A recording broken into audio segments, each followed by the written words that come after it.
Thank you very much. It is an honor to be here. Let me start with a startling fact. In the 45 years since the introduction of the automated teller machine, those vending machines that dispense cash, the number of bank tellers employed in the United States has increased from about 250,000 to about 500,000, with more than 100,000 added since the years 2000. This surprising fact, revealed in a recent book by Jim Besson, who's an economic historian at Boston University, raises an important question. What are all those bank tellers doing? And why hasn't technology eliminated their jobs by now? If you think about it, many of the great inventions of the last 200 years were designed specifically to save labor. Tractors were invented to replace human toil with machine power. Assembly lines were developed to substitute machine precision for imprecise human handicraft. Computers were programmed to replace slow, inconsistent, cumbersome human calculation with digital perfection. These technologies have worked. We no longer dig ditches by hand, pound tools out of wrought iron, or do bookkeeping using actual books. And yet, despite 2 centuries of automation, the fraction of people working, participating in the labor force has risen decade over decade for the last 125 years. That's true in the United States. That's true throughout most of the developed world. These facts raise a paradox. Our machines increasingly do our work for us. Why doesn't that make our labor redundant and our skills obsolete? Why are there still so many jobs?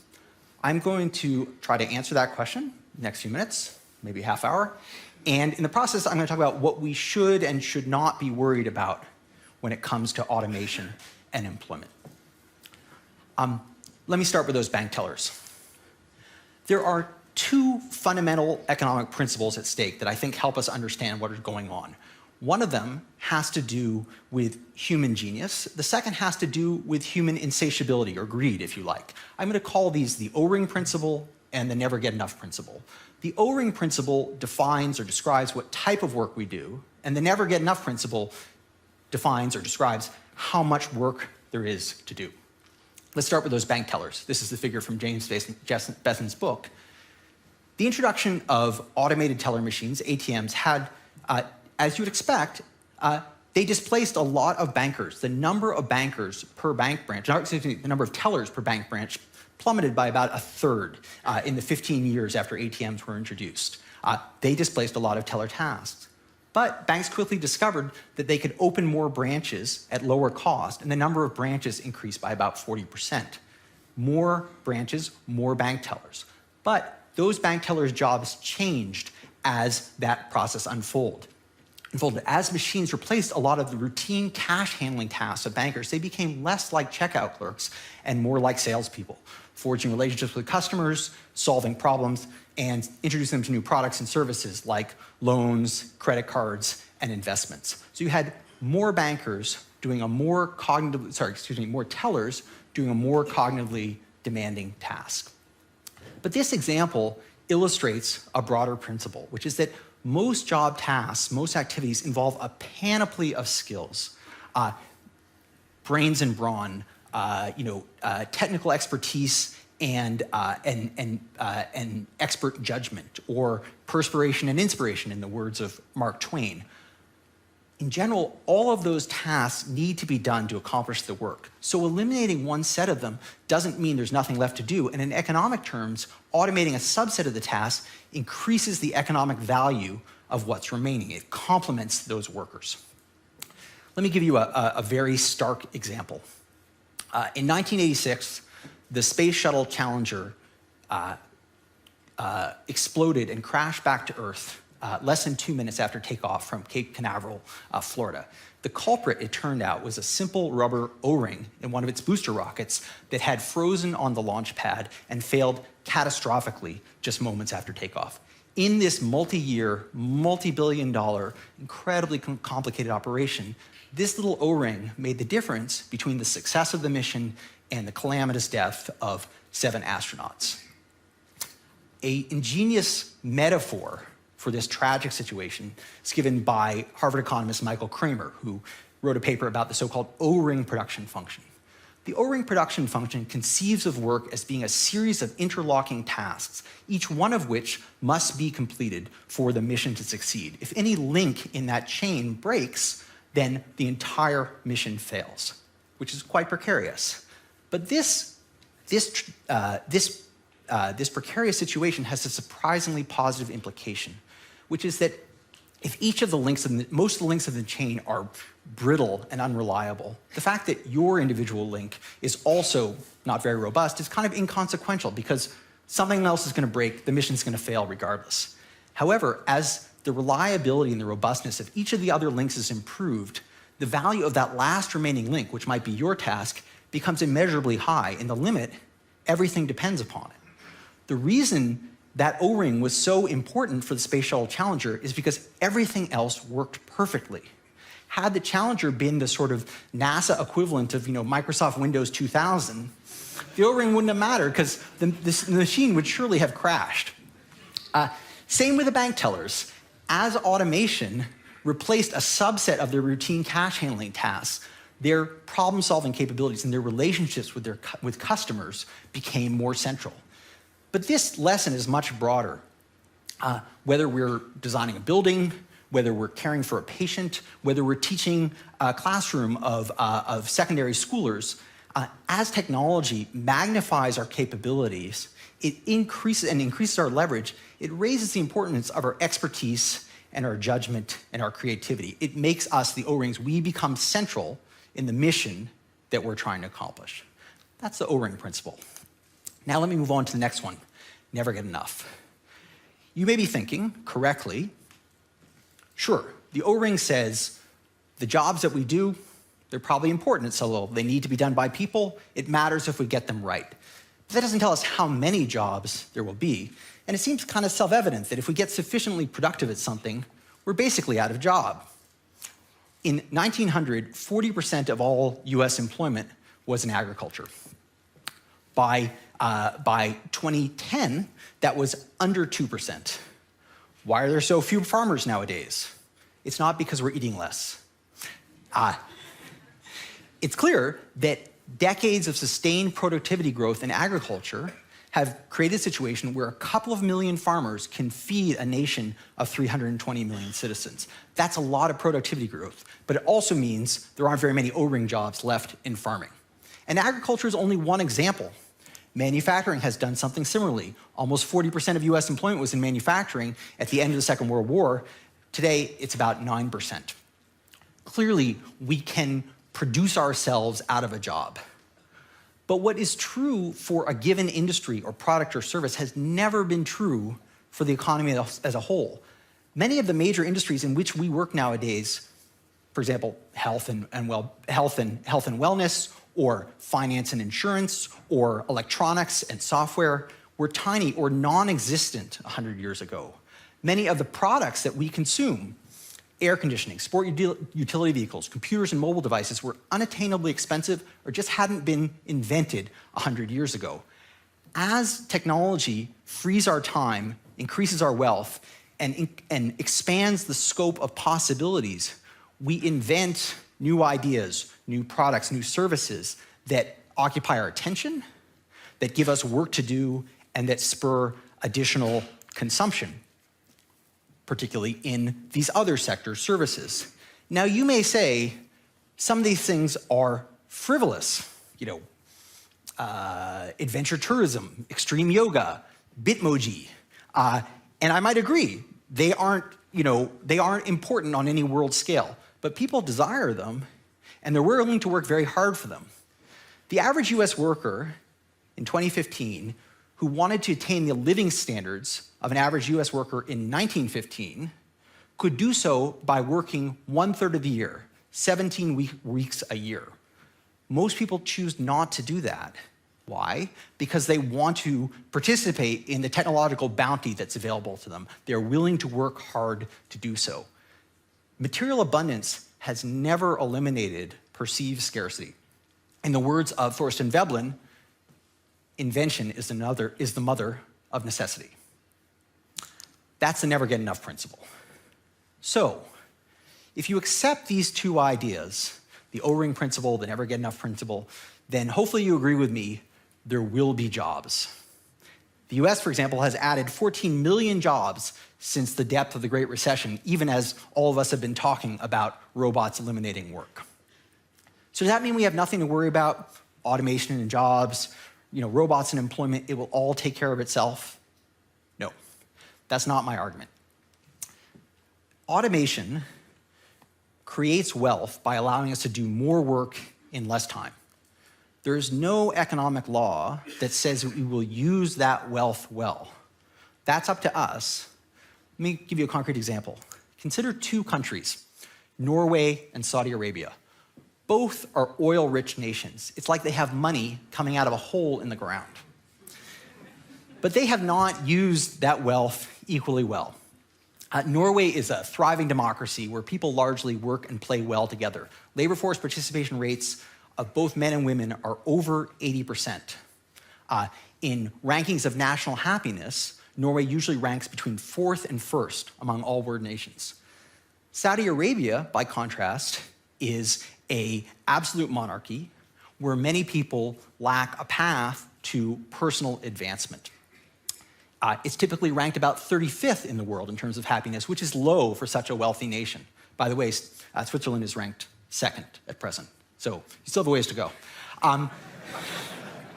The difference between these two countries is not their wealth, and it's not their technologies. It's their institutions. Norway has invested to build the skills of its people and foster opportunity and economic mobility. Saudi Arabia has raised material well-being while thwarting many other forms of human striving. Two countries, both wealthy, not equally well off. This example applies to technology because, like oil wealth, technology creates opportunity by allowing us to do more work with less materials or less time. It's like free time coming out of a hole in the ground. But there's no law that says we'll use that opportunity well. That's not determined by the technology. It's not even determined fully by the markets. It's determined by our institutions, and that's absolutely worth worrying about. So let me talk about the challenge that this creates. And here I'm going to dive in somewhat deeper in some US data to illustrate what I see as this challenge. The challenge is not, as I stressed, that we're running out of jobs. The challenge is that many of the jobs we're creating are not available to workers who could take them, and many of the jobs that are available to most workers are not particularly good jobs. So if you look at the growth of employment in the US, and in fact throughout much of the developed world, it looks like kind of like a barbell with increasing poundage on either end of the bars.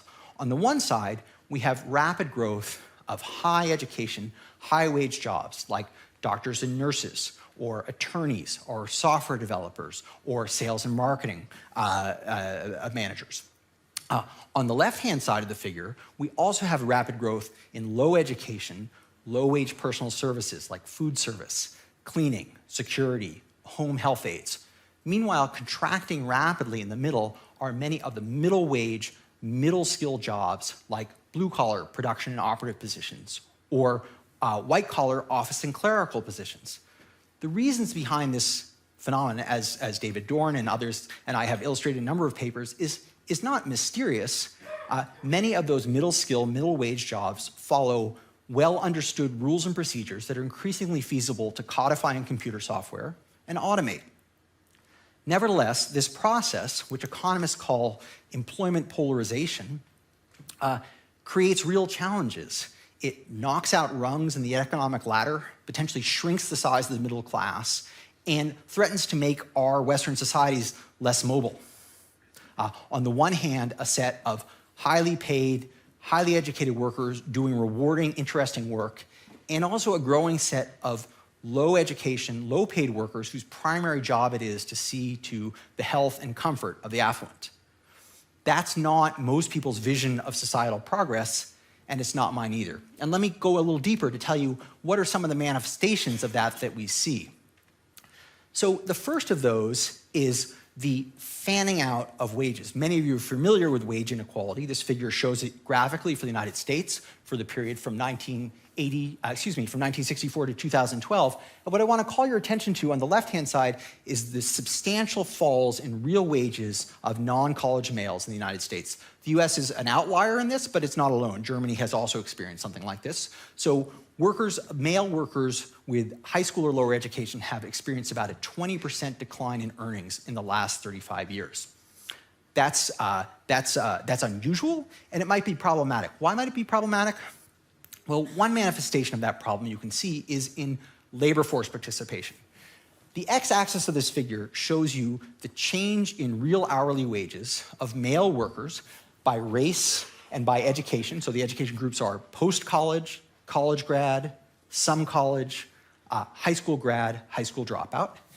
And on the right-hand side are groups that have had very strong growth in real wages. On the left-hand side are groups that have had substantial falls in real wages.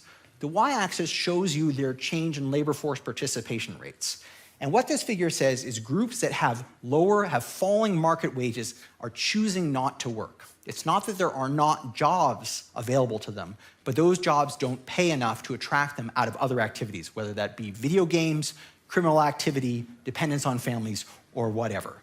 Now, you could look at that and say, well, that's not so bad, that's their problem, that's their choice. Get over it, let's not be sentimental here.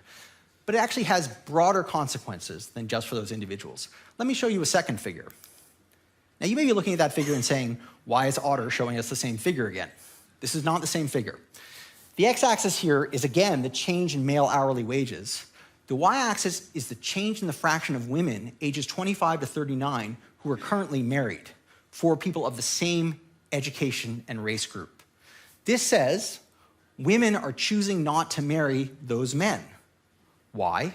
They have low earnings potential. A marriage is not just a relationship of love, you may be surprised to learn. It's also an economic partnership. Oh, you guys are cynical. It's also an economic partnership, and it doesn't make sense to marry a man who's just going to be another mouth to feed, right? You're basically acquiring a dependent. Who needs that? So, okay, women are not marrying. Too bad for them. But there are other people also involved in that equation. Those people are their offspring. In the United States, marriage is incredibly strongly correlated with education. Among children at birth, only 8% of children born to college graduates are born out of wedlock. When we look at those with some college, about 40% born out of wedlock. High school graduate, the majority. Among high school dropouts, 2/3 of children are born in unmarried households. And unlike in continental Europe, marriage is really an important economic partnership in the United States. And you can see this by looking at the poverty rates by education of the mother of married and unmarried families, right? So poverty rates are typically 2 to 3 times as high among unmarried families as among married families. Why? And why is that a problem? Well, it means that those children are going to be deprived of material resources, of parental attention, and of high-quality schools and neighborhoods. And so the concern is the fall in male wages leads to a decline in family structure, which in turn leads to extremely unequal investment in children. And we can start to see signs of what that's doing.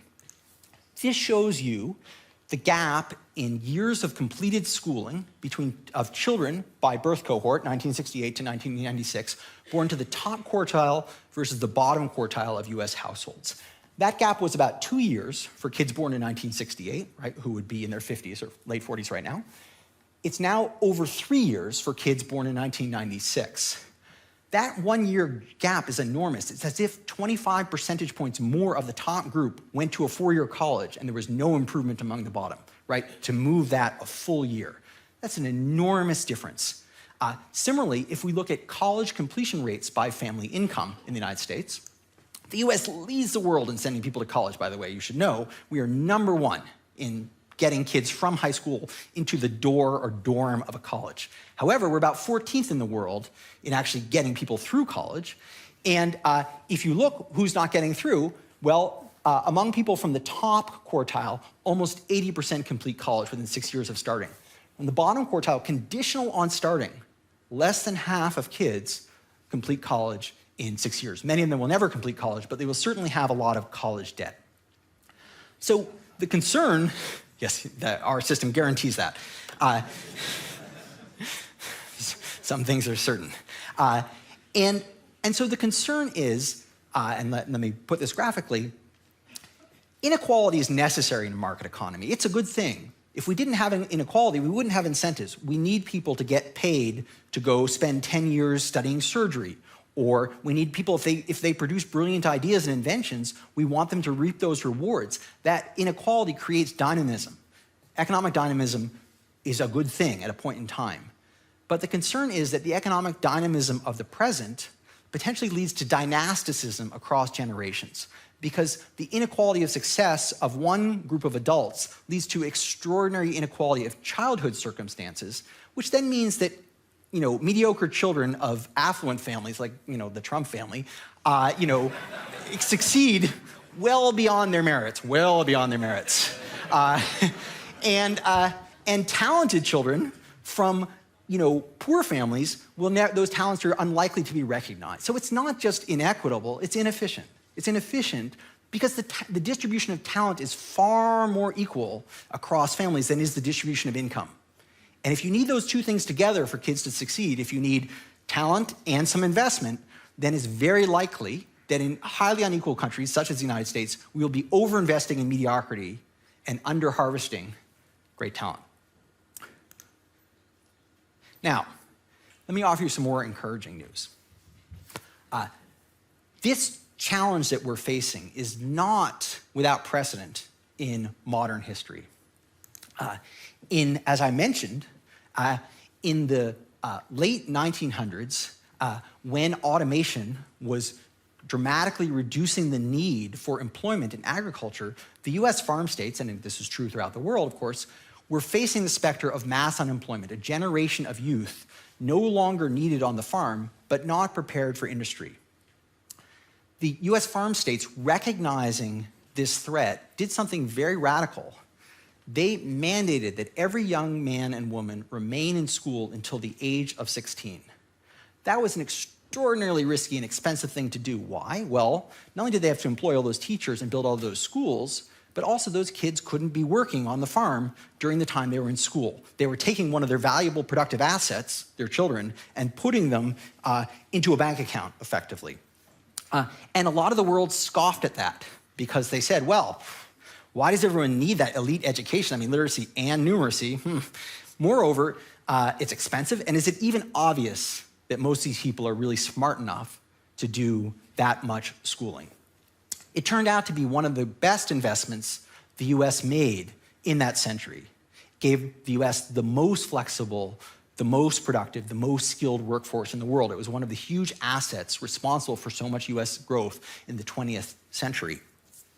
And this example, again, let me say, to think about how well that worked, imagine taking the labor force of the turn of the 20th century, the 1900 labor force, and bringing them to 2015.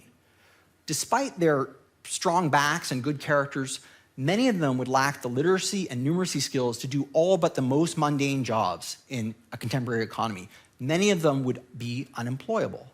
And what that highlights, again, is the primacy of institutions, most particularly our schools, in allowing us to take advantage of the technological bounty in front of us.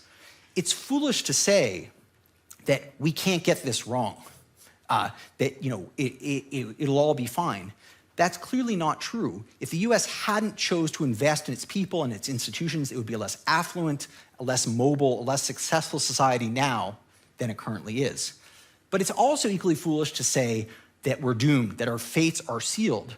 It's actually not decided exclusively by the machines, or even by the markets. It's actually a choice of institutions, and how do we choose to invest the opportunities that become available to us.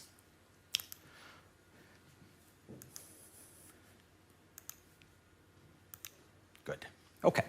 So I'm going to sort of pull some of these themes together. I started this talk with a paradox, which is that our machines increasingly do our work for us. Why doesn't that make our labor redundant and our skills obsolete? isn't it sort of self-evident that they're kind of the road to our economic and social hell is paved with our own great inventions? History has repeatedly answered this question. And I'd say a short answer is that automation, by magnifying our leverage and increasing the scope of possibilities, raises the value of our judgment and our expertise and our creativity. That's the O-ring.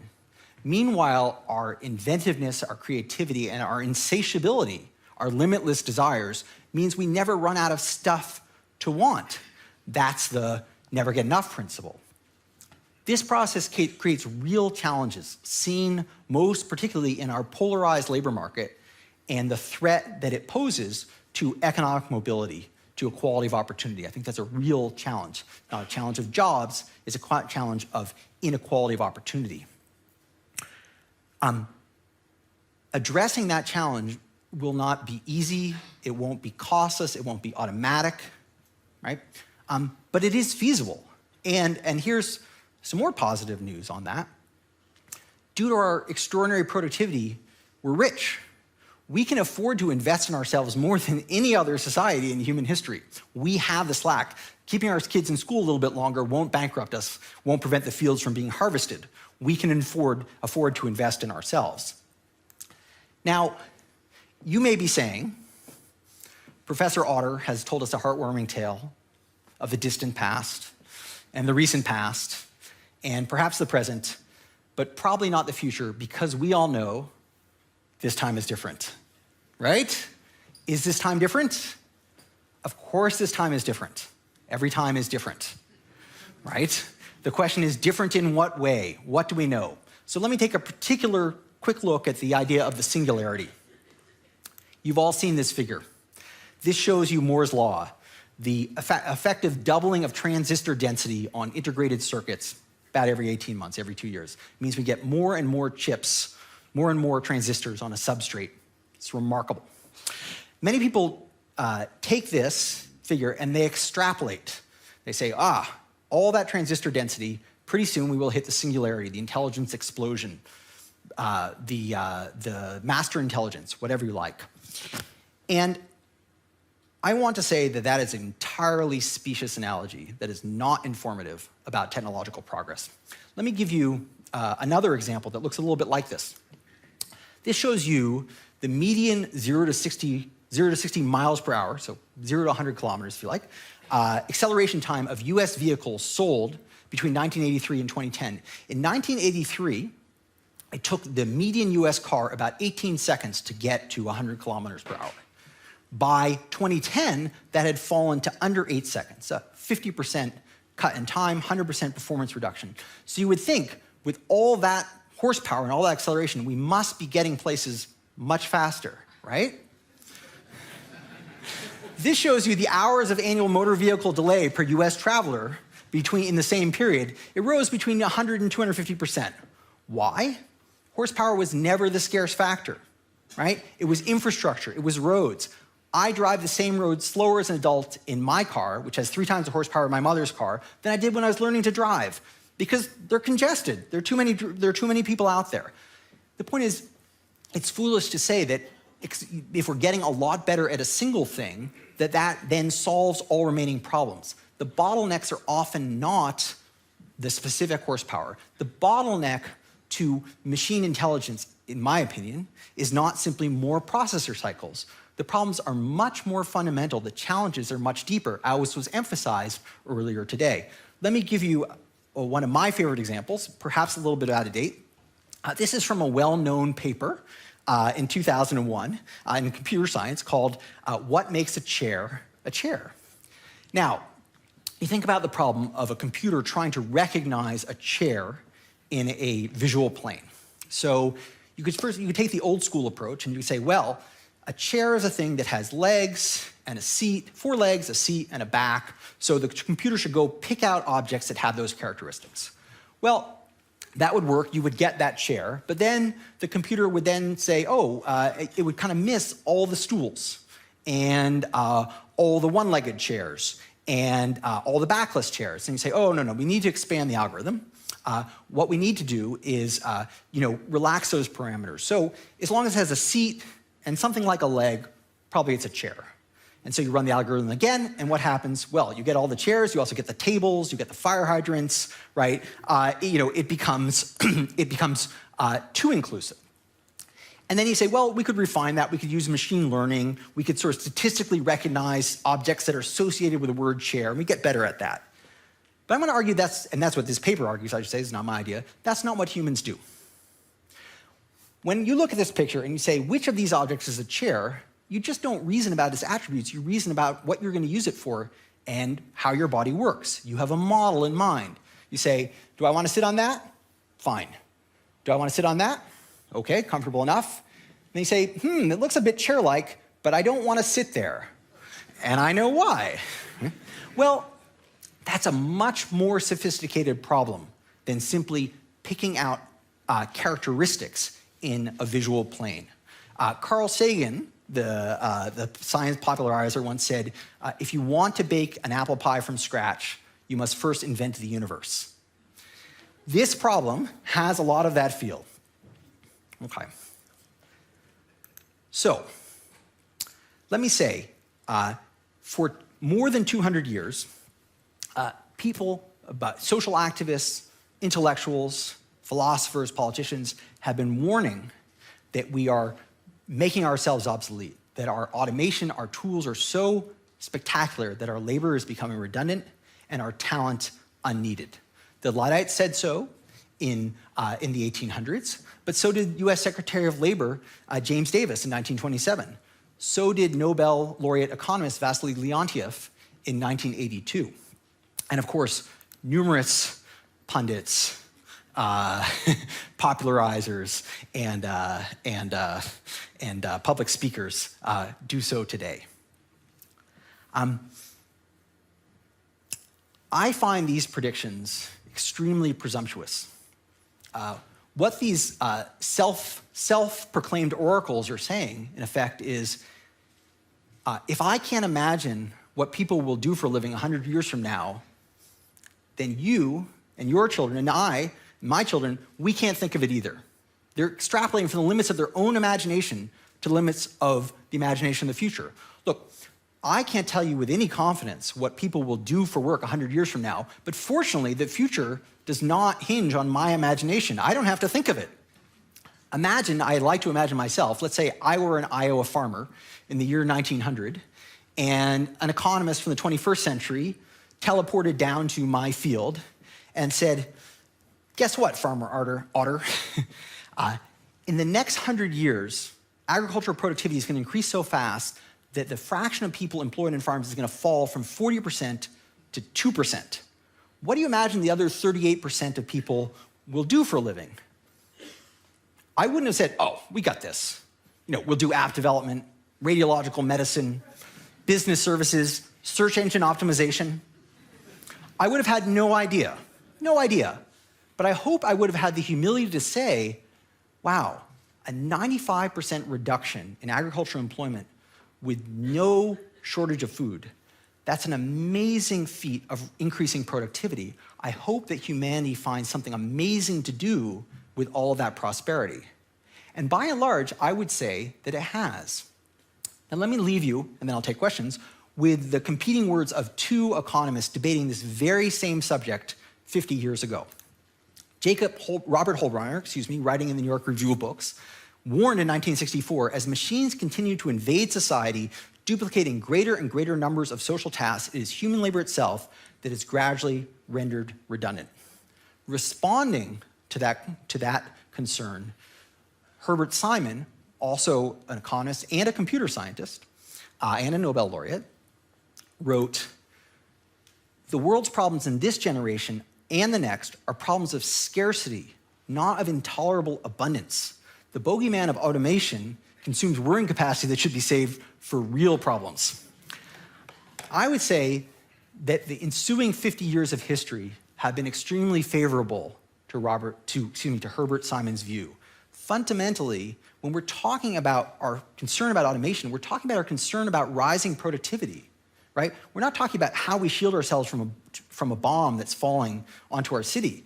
the bomb is exploding productivity. It's that we actually are being able to do more and more with less. That may create a distributional problem, as I've highlighted in this talk, but it doesn't create a wealth problem. It means we have lots and lots of wealth. The challenge that we'd have, if we have a challenge, is figuring out how to distribute it equitably in a way that creates opportunity and a satisfactory society where humanity prospers.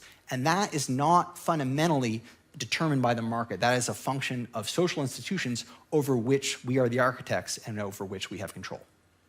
Thanks very much.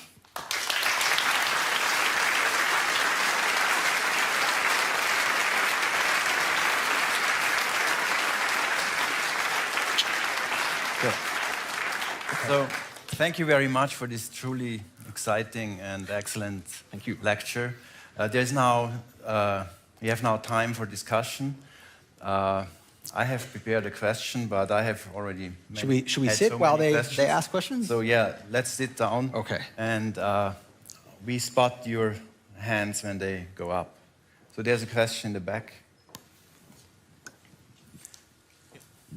I was wondering, how should I imagine this insatiability you mentioned, that we just can't get enough?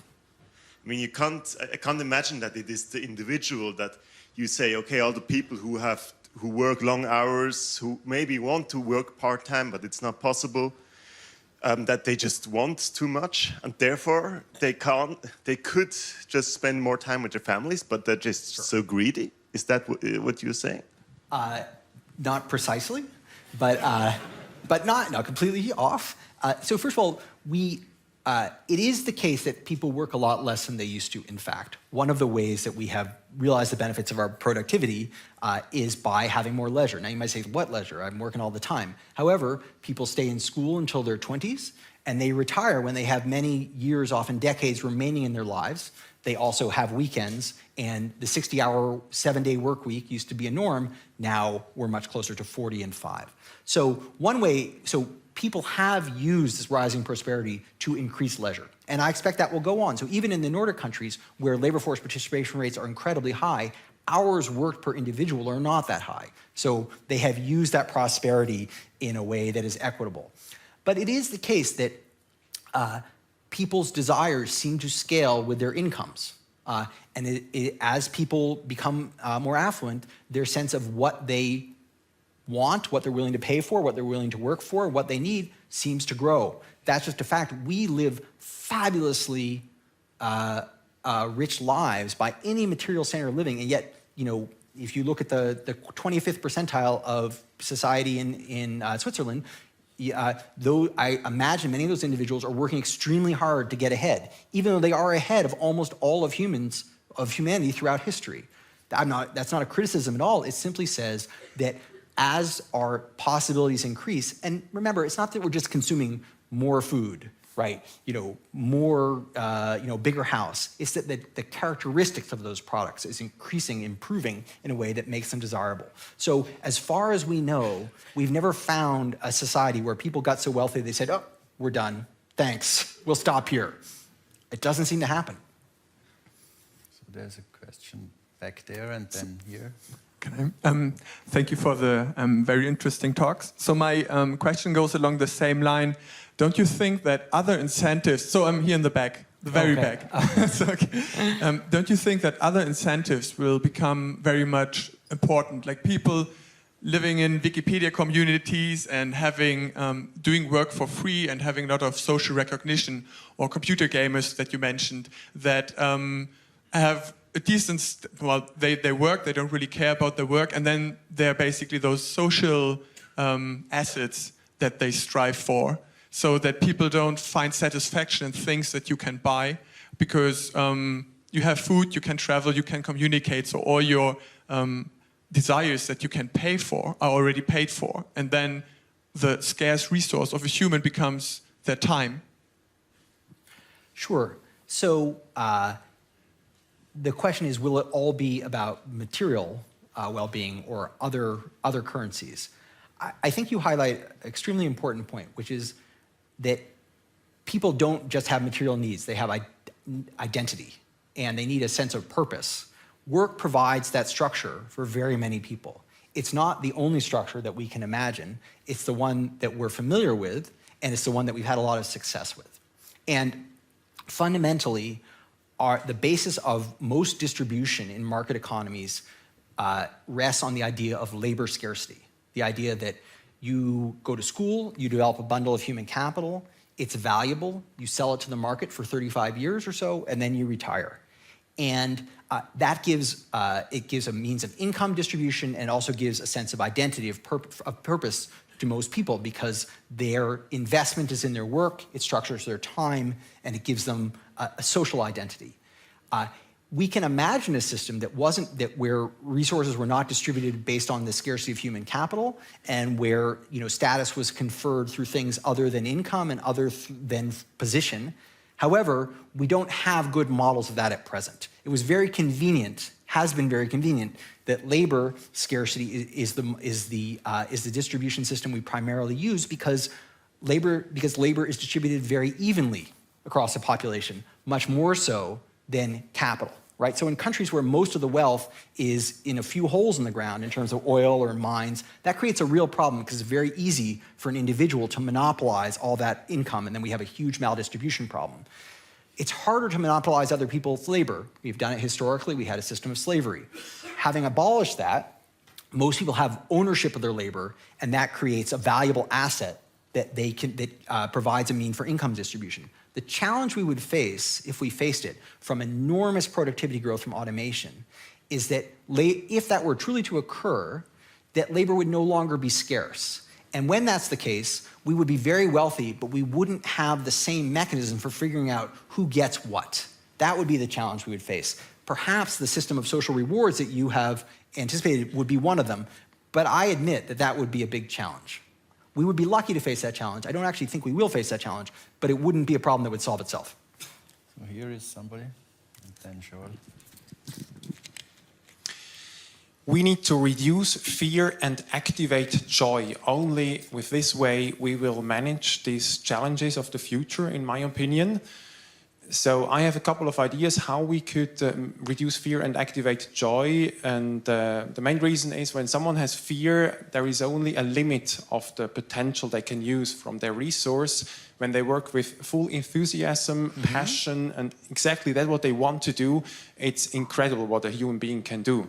So my big question is, because people are not open for having joy at work very often. So first we need to reduce fear. My question is, what do you suggest that we can reduce fear in our working world? I'm open to ideas on that one. I think, if you actually look around at how technology is used, I think it's the sort of flowering of creativity that you see in it is just incredible, right? Go onto YouTube, go to any music site, look at the number of channels that have been opened for discovery of talent. In another age, it was very difficult for someone with a great song or a great story or a great idea to get that out to the world. The problem was never a scarcity of talent. The problem was bandwidth for discovering that talent. We now have many mechanisms where people can create and be discovered and share those things. And I agree, there's a challenge. How do you monetize all that, right? People need to make a living. But I do think that the potential, the way the tools augment us, is spectacular. And I think, we adults, or, those of us who are, over 30, probably experience more of the fear. I think our kids, my kids, many kids, experience just a lot of the possibilities. So sure. Yeah, so David, as you know, I agree with basically every word you said, but I'd like to take you slightly beyond what you said, because your lecture was largely based, as it should be, on the United States and Western industrialized countries. And sure. I share your optimism that somehow that will take care of it. What I am less sure about is the Nigerias and Bangladeshis and Indonesias and Philippines of this world. Just to draw this analogy, in the past, the growth and productivity of agriculture in the West has had very serious negative effect on other countries that could not make the switch and yet faced sharply declining agricultural prices, and that this is one of the big reasons of the growth of the gap between developed and underdeveloped countries. And it sort of strikes me that what we're looking at it now has a serious danger of keeping the West okay, but putting the rest of the world in a great deal of pain. Yeah, actually, I share your concern. So in particular, a lot of the wealth of the developing world is actually in terms of embodied labor services, either in labor-intensive production, like garments, leathers, handicrafts, or actually in direct international transfer of labor in domestic services, in construction, and so on. If, in fact, as seems likely, over the next 20 years, there is substantial progress in basically dexterous robotics that can work with inconsistent and pliable materials like leather, like fabric. That will have the effect of reducing the value of the labor endowment of the developing world. And that is, I think, a very legitimate concern. So when people say, I'm about to invent the sewing robot and bring manufacturing back to the West, I think, don't do that, because it's not going to bring manufacturing jobs back, as John Markoff emphasized a few minutes ago, but it sure will reduce employment and more importantly, reduce the value of labor in the developing world. Basically, in the West, we are hedged. We're on both sides of this bet. If it doesn't work out, we still have jobs. If it does work out, we own the machines. It's going to be fine. I'm not worried about it. And in fact, there's very few jobs we do anymore that look like they're about to be displaced. We're kind of in the last mile. But it is absolutely a concern for the developing world. And these things always pass what economists call the Kaldor-Hicks criterion. There's enough productivity growth that occurs that we could compensate all the people made worse off and still be better off. But that never has occurred in history. And I think that's a completely legitimate challenge. So my remarks were directed very much at citizens of the developing world who were concerned about the effect of automation on their livelihoods and the structure of their societies. And there, I think we have enormous reasons for optimism.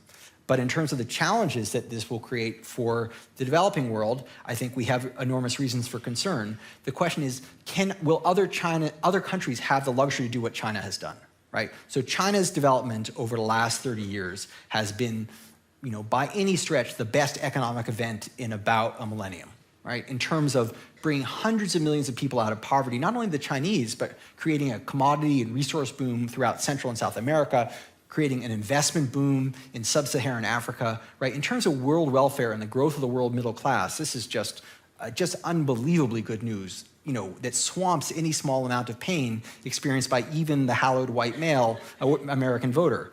However, the question is, will other developing countries have that opportunity open to them, or will they automate away the things that they would have done? Will they be able to move up that value chain? I don't know the answer to the question. I very much share your concern. And if I were setting up my own institute for the future to worry about stuff, that would be the very first thing on the agenda. So, John, so there's somebody here. Okay, okay. I have a question regarding your your remarks about the educational system. So at that time, in the middle here, you said that it was a good investment of some American states, I think you said, to... The farm states. Farm states, to make children go to school for until they're 16. Yeah. So my question is, what are these measures of today? Would a similar measure to make us prepared for the future, would that be teaching children programming at primary school, or what kind of things do we have to think of to make them ready for the future? Absolutely, it's great. It's a very important topic. The skills that are becoming important are the skills that have always been important, which are basically analytical skills, writing skills, communication skills, ability to work in teams, and then ability to think autonomously. Those are the things that we actually need to do more efficiently in K through 12 education, early education. Some countries do it much more efficiently than others. Switzerland, Germany, many of the Nordic countries actually do quite a good job at that. The United States has an incredibly broad set of outcomes. So that's the first place to start.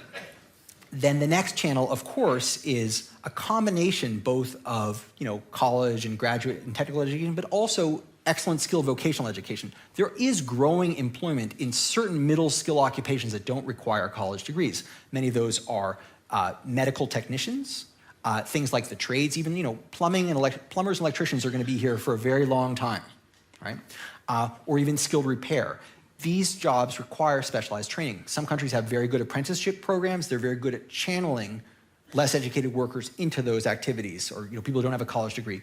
Other countries are less so. So in the United States, we have for the people who don't go from high school into college, many of them do not pursue another skilled credential because they don't. It's kind of a wide open landscape. It's very hard to figure out what to do because we don't have the same conduits, the same directive channels. So in the U.S., if you're a kid in high school and you want to go to college, it's very clear what you do. You apply to all the best places and go to the best one that accepts you of all, and you don't go to the ones that reject you. It's completely hierarchical. It's a very straightforward process. However, if you complete high school and aren't going to college, it's extremely heterogeneous. Should you go to a for-profit college or not-for-profit or a vocational ed school? Should you join an apprenticeship program? Hard for people to figure out. So a second angle is to invest in skilled vocational education selectively in a set of activities that will persist. And what are those activities?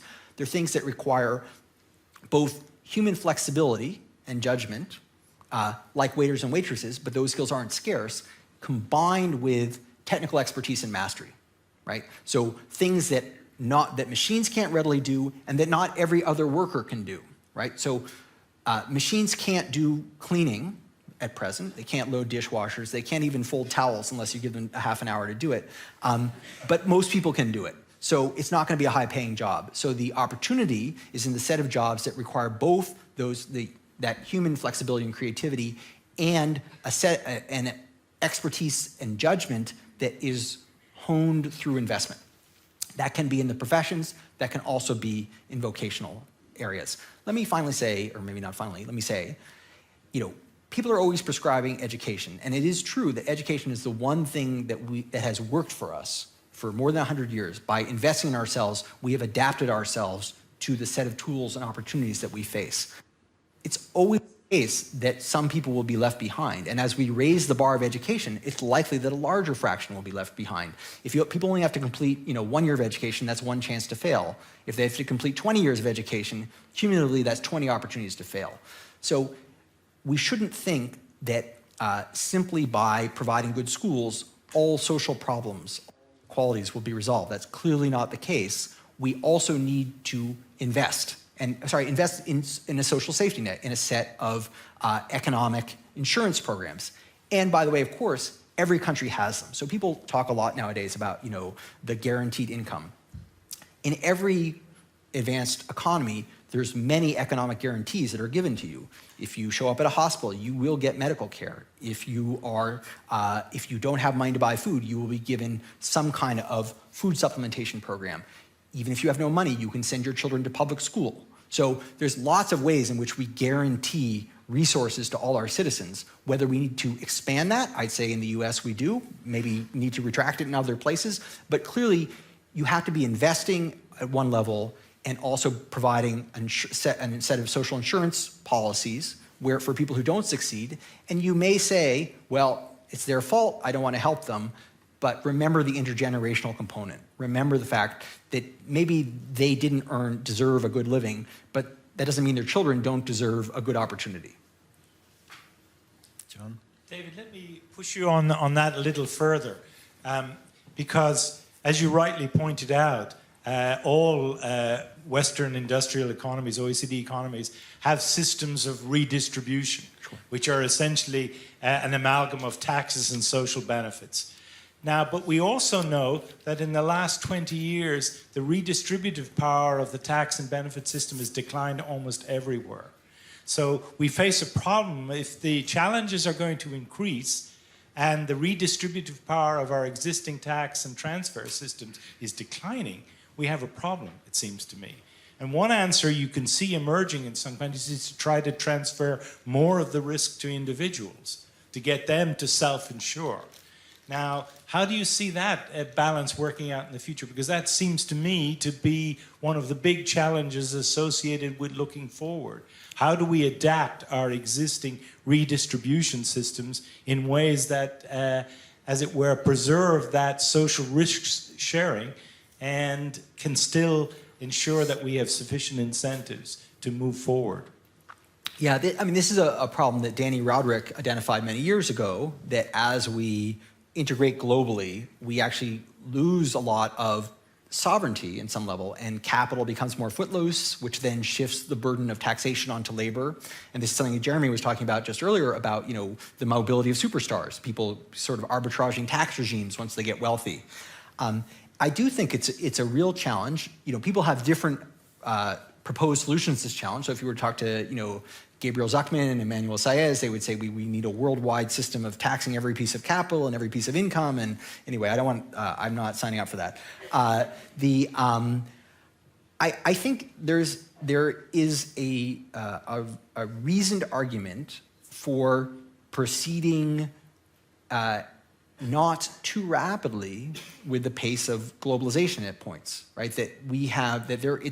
Of course, as an economist, I recognize that globalization raises GDP in all consenting nations, but that doesn't come costlessly. It's redistributive within those countries, and it also means that you open yourself up to certain shocks, to certain reductions in your power to set the rules.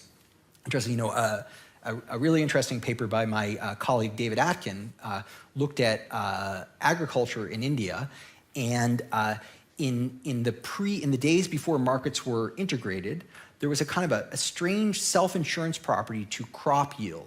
That basically when there was a lean year, so crop yields were lower, prices would be higher. So farmers would, in a sense, be insured. When there was a fat year with a lot of production, prices would fall, but they would still get roughly the same income. Well, once markets became integrated, it no longer mattered what output was in your local area because there was a market price, which means you were exposed to much more variability in prices.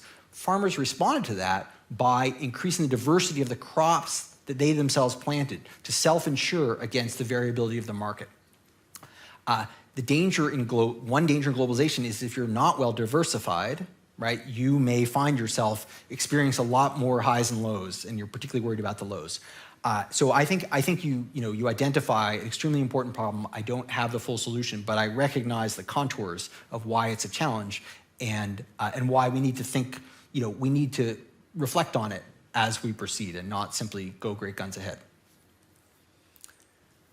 So there is a final question. This gentleman, here. yeah. I would like to ask you a question about the future of the United States. Yeah. I mean, you gave us quite clearly figures about the growing inequality. And this inequality means, of course, that this lower class has less income and therefore is investing less in education. And I think figures show that you have a substantial part of your population in the States with a rather low education. Even illiteracy is growing. Now, that's dynamic, and they are confronted now with the digitalization of the economy, with increasing structural change. Yeah. So how do you cope in the future with this growing inequality and at the same time the need to have a proper structural change in the economy? Sure. So I do think the US has badly managed the opportunity of the economic growth that we've experienced over the last 35 years. There was a view initially in the Reagan years that just laissez-faire capitalism would create growth and shared prosperity, and did create a lot of growth, but didn't create very shared prosperity.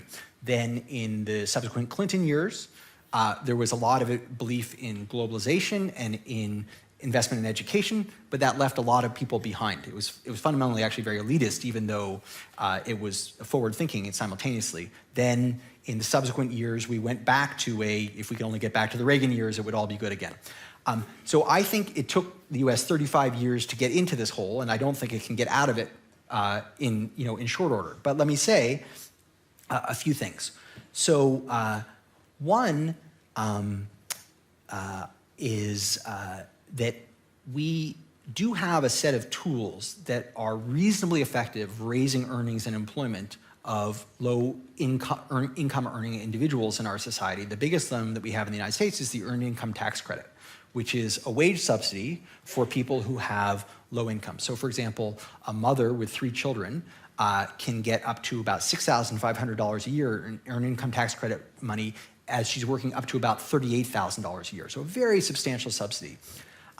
That subsidy is not available to men who do not have children they can claim on their tax forms.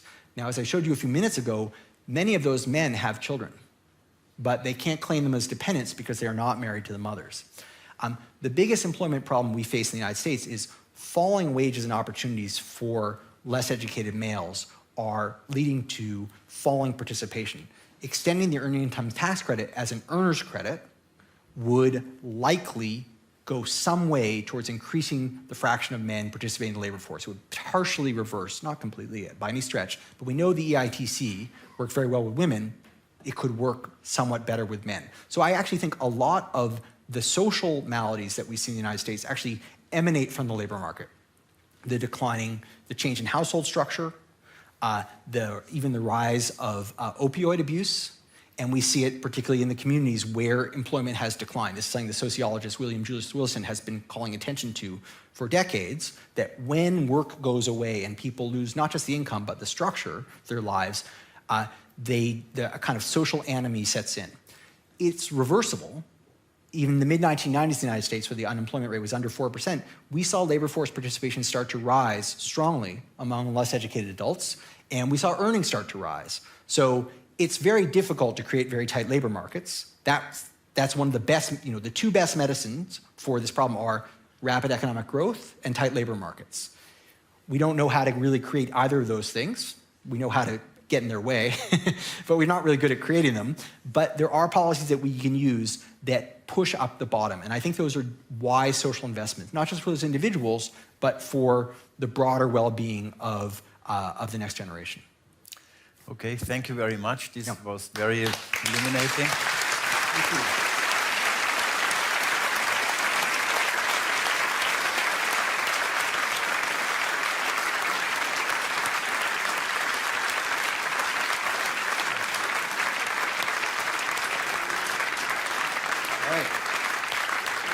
Thank you all very, very much for your questions.